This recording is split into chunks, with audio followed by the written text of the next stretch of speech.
tatlo yung napalabas niya so far. Hindi natin alam kung meron pa. So far naman, maganda yung breathing nila, matataba sila, marunong dumede.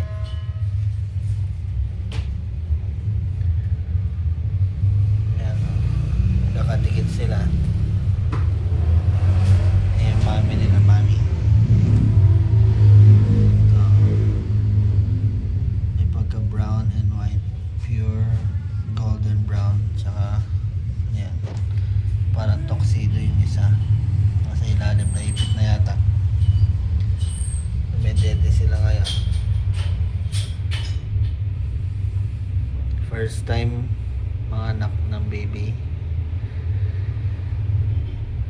Hindi natin alam, baka meron pa lumabas. Medyo malaki pa yung tiyan ng mami nila.